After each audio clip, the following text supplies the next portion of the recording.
యదక్షరం వేదవిదో వదంతి విశంతి యద్యతయో వీతరాగాః యదిచ్ఛన్తో బ్రహ్మచర్యం చరంతి తత్తే పదం సంగ్రహేణ ప్రవక్ష్యే.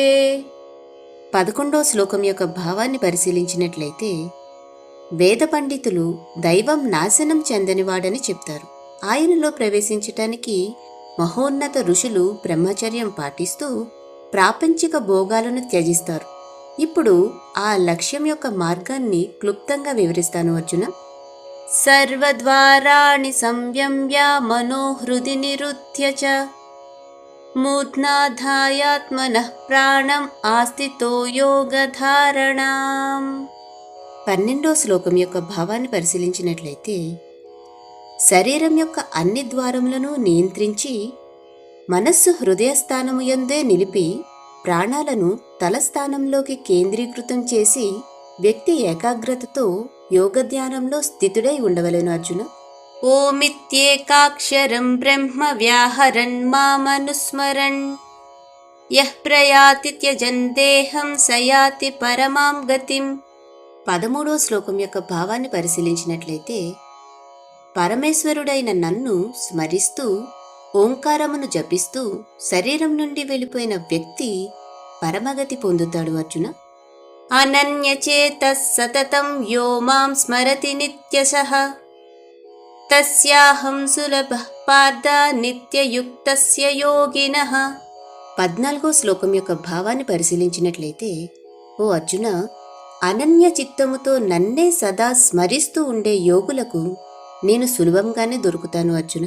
ఎందుకంటే వారు నిరంతరం నాయందే నిమగ్నమై ఉంటారు కాబట్టి. మాముపేత్య పునర్జన్మ దుఃఖాలయమశాశ్వతం నాప్నువంతి మహాత్మానః సంసిద్ధిం పరమాం గతాః. 15వ శ్లోకం యొక్క భావాన్ని పరిశీలించినట్లయితే, నన్ను పొందిన తర్వాత మహాత్ములకు ఈ దుఃఖముల నిలయము ఇంకా తాత్కాలికమైన ఈ లోకంలో పునర్జన్మ అనేవి ఉండవు అర్జున. ఎందుకంటే వారు సర్వోత్కృష్టమైన పరిపూర్ణతను సాధించారు కాబట్టి. ఆ బ్రహ్మభువనాలోకాః పునరావర్తినోర్జున మాముపేత్యతు కౌంతేయ పునర్జన్మన విద్యతే. 16వ శ్లోకం యొక్క భావాన్ని పరిశీలించినట్లయితే, బ్రహ్మలోక పర్యంతము ఈ భౌతిక సృష్టి యొక్క లోకములు అన్నిటిలోనూ నీవు పునర్జన్మకు గురి అవుతూనే ఉంటావు అర్జున. కానీ నా ధామమును చేరిన తరువాత ఇక మరలా పునర్జన్మ అనేది ఉండదు. సహస్రయుగ పర్యంతం అహర్యత్ బ్రహ్మణో విదుః రాత్రిం యుగ సహస్రాం తాం తేహో రాత్రవిదో జనాః. 17వ శ్లోకం యొక్క భావాన్ని పరిశీలించినట్లయితే, 1000 మహాయాగముల యొక్క కాలము బ్రహ్మదేవుని యొక్క ఒక్క రోజు అవుతుంది అర్జున.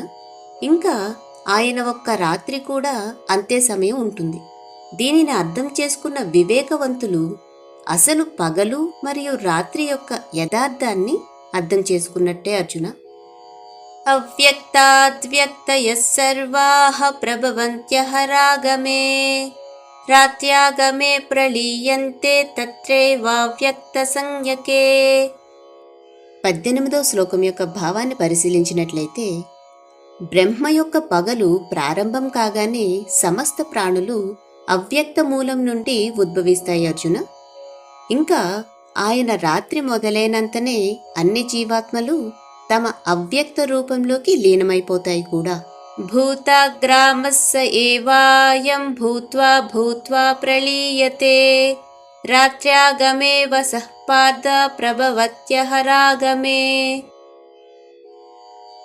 19వ శ్లోకం యొక్క భావాన్ని పరిశీలించినట్లయితే, బ్రహ్మ యొక్క పగలు మొదలవ్వగానే సమస్త జీవరాశులు పదే పదే పుట్టడం ప్రారంభమవుతుంది. అదేవిధంగా బ్రహ్మ యొక్క రాత్రి ప్రారంభం అవ్వగానే అవి తిరిగి లయమైపోతాయి. కానీ మరుసటి బ్రహ్మ యొక్క పగలు మొదలవ్వగానే అవన్నీ అప్రయత్నపూర్వకంగానే వ్యక్తమవుతాయి అర్జున. పరస్తస్మాత్ భావోన్యో వ్యక్తో వ్యక్తా సనాతనః యస్య సర్వేషు భూతేషు నశ్యత్సు న వినశ్యతి. 20వ శ్లోకం యొక్క భావాన్ని పరిశీలించినట్లయితే, ఈ యొక్క వ్యక్తమైన మరియు అవ్యక్తమైన సృష్టి కంటే కూడా అలౌకికమైన మరి యొక్క సనాతనమైన అవ్యక్త అస్తిత్వం కలదు అర్జున. మిగతా అన్నీ నశించిపోయినా కూడా ఆ లోకం మాత్రం నిత్యం అలాగనే ఉంటుంది, ఎప్పటికీ నశించిపోదు అర్జున.